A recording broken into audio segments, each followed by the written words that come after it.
బళ్ళకు తాళమేస్తే కాలేజీలకు తాళమేసి ధర్నా చేస్తే అదేంటి అట్లెట్లా చేస్తారు? ఎందుకు? ఏంది పంచాయతీ? అసలు అర్థమవుతలేదు కదా. పాపముల్లా పిల్లగాన్లది గోసే, ఆ సార్ది గోసే. అబ్బా నెత్తి ఖరాబ్ చేస్తాను అనుకుంటుర్రా? అయితే వివరంగా చూడరు ఒకసారి మీరు. హా చూసిండ్రా, ఇంటికి తాళమేసి ఉంది కానీ అది ఇల్లు కాదు కాలేజీ. ఇల్లే కాని కాలేజీ. అర్థమైతలేదా? ఒక పెద్ద మనిషి ఇల్లు కట్టి కాలేజీకి రెంట్కి ఇచ్చిండు. అంత మంచిగానే ఉంది గాని కాలేజీ పిల్లగాండ్లు చదువుకుండ్రు, అత్తాండ్రు పోతాండ్రు గాని రెంటు మాత్రం కడతలేరట సర్కారోళ్ళు. అవు బిల్లే అత్తలేదట. 2020లా ఇల్లును అద్దెకిస్తే 2026 వచ్చినా సుతం రెంటు కడతలేరట, బిల్లు అత్తలేదట. ఇన్నేళ్లల్లా ఉత్తా 14 నెలల రెంట్ ఇచ్చిండ్రట.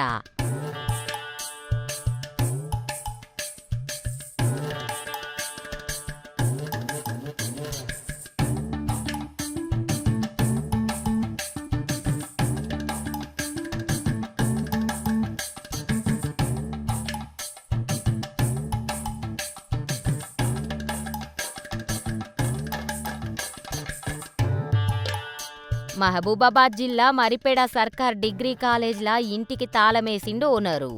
సర్కార్ కాలేజీకి అద్దెకిచ్చి గోస పడతాండన్నట్టు గీ అన్న నెలకు 33,000 రెంటు, ఇప్పటికి 14 నెలల రెంటు కట్టిండ్రట. అంటే 6 ఏండ్లల్లా ఏడాది కట్టిండ్రన్నట్టు. ఇంకా 23,55,000 దాకా రావన్నట బిల్లులు. ఇద్దరు అన్నదమ్ముల పొత్తులు ఇల్లిది. అయితే వాళ్ళ బ్రదర్కు ఫోన్ కొట్టి మేం ఖాళీ చేస్తానం, మా కాలేజీ సర్కార్ బిల్డింగ్లకు మారుతాండ్రని ఫోన్ వచ్చిందట. మా సొంత పాఠశాల నిర్వహణ జరిగింది. ఆ తర్వాత కొన్ని అనివార్య కారణాల వల్ల ఈ పాఠశాలను మూసివేసినాం. తర్వాత గవర్నమెంట్ డిగ్రీ కాలేజ్ వాళ్ళు నూతన బిల్డింగ్ కోసం మా దగ్గర రావడం జరిగింది. వచ్చినప్పుడు వారి యొక్క నామ్స్ ప్రకారం వాళ్ళకి కిరాయికి ఇచ్చినాం.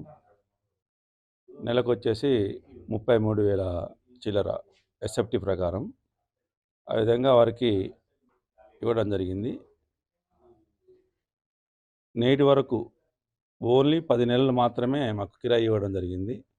అప్పటి నుంచి 2020 నుంచి 26 ఫిబ్రవరి వరకు ఇంతవరకు ఒక్క రూపాయి కూడా కిరాయి రాలేదు.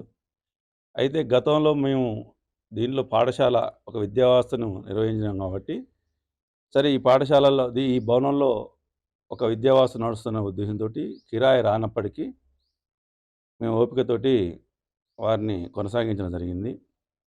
ఆ సందర్భంలో పలుసార్లు కిరాయి కోసం జిల్లా కలెక్టర్ని కానీ అదేవిధంగా అధికారులను కానీ ప్రభుత్వంలో ఉన్నటువంటి పెద్దల్ని కూడా కలవడం జరిగింది. 2-3 సార్లు వస్తుందని చెప్పేసి బిల్ పెట్టినని చెప్పేసి చెప్పారు. కానీ మాకు ఎలాంటి అద్దె రాలేదు. మొన్న వారం రోజుల క్రితం కళాశాల ప్రిన్సిపాల్ మాకు ఫోన్ చేసి ఈ కళాశాలని ప్రభుత్వ బిల్డింగ్లోకి షిఫ్ట్ చేస్తున్నాం, మీకు సమాచారం ఇవ్వడం కోసం తెలియజేయడం జరుగుతుందని చెప్పారు. అట్లెట్లా మారుతారు? మా ఇంట్లున్నప్పుడే పైసలు ఇయ్యలే, బిల్లు రాలే, ఇక ఖాళీ చేసి పోయినాక ఎట్లత్తది? ఎవరిని అడుగుతామని ఇగో ఇట్లా ఇంటికి తాళమేసిండ్రు ఇంట్లోళ్ళు. వీళ్లకు ఇప్పటికీ ఇంకా మొత్తం 23,55,000 రూపాయలు రావాలన్నట. మరి గిన్నొద్దులు ఎందుకు ఆగిండ్రే సారు? 23,55,000 రూపాయలు ప్రభుత్వం నుంచి కిరాయి రావాల్సి ఉంది. ఇన్ని సంవత్సరాలు ఎందుకు ఆగినామంటే ఒక విద్యా వ్యవస్థ విద్యార్థులకు ఇబ్బంది కలగొద్దు అనే ఉద్దేశంతో ఆగకుండా వచ్చినాం. ఇంకా 1 ఇయర్ కూడా ఆగేవాళ్ళం కావచ్చు. కానీ ఈ పాఠశాల ఈ యొక్క బిల్డింగ్ని కాల్ చేసిపోతున్నారు కాబట్టి బిల్డింగ్ ఉన్నప్పుడే వాళ్ళు కిరాయి లేదు. మరి ఈ బిల్డింగ్ కాల్ చేసినాక మేము ఎవరిని అడగాలి? మాకున్నటువంటి ఒక ఆధారం పోతే మళ్ళీ మేము ఎవరిని గట్టిగా ప్రశ్నించాలనే ఉద్దేశంతో ఈ సమస్యని పరిష్కరించిన తర్వాతనే మీరు కాల్ చేయండి అని చెప్పేసి కార్యాలయానికి తాళం వేయడం జరిగింది. నాది మా బ్రదర్ ఇద్దరు పొత్తులో ఉన్నది. మా బ్రదర్కి ఇంటెలిజెన్స్ వాళ్ళు ఫోన్ చేశారట, కిరాయి బిల్డింగ్ తాళం వేసిరనే సమాచారం తెలిసి. అయినా ఎవ్వలనలేం, సార్కేమో లక్షల రూపాయలు రావాలే, ఎవలతానికి పోయినా సర్కార్కెంచి రావాలే. మేమేం చేస్తామని చేతుల్లే పడతాండ్రు. ఆయనత చేతులున్న గీళ్లను కూడా పోగొడితే మొత్తానికే రాదని గీళ్ళు ఇడిచిపెడతలేరు గా బిల్డింగు కాలేజ్ను. బిల్లులు రాకపోతే పిల్లగాండ్లు చదివేది ఎట్లా? అంత సామాన్ అందులోనే ఉండే. మరి బిల్లు అత్తదో, సారు తాళం తీత్తడో, తీయకున్నా కొత్త బల్లలు టేబుల్లు తెచ్చి కొత్త దాంట్లో ఏమన్నా అడ్జస్ట్ చేస్తారో చూడాలే. అందుకే అంటానా ఇద్దరిది గోసనే అని.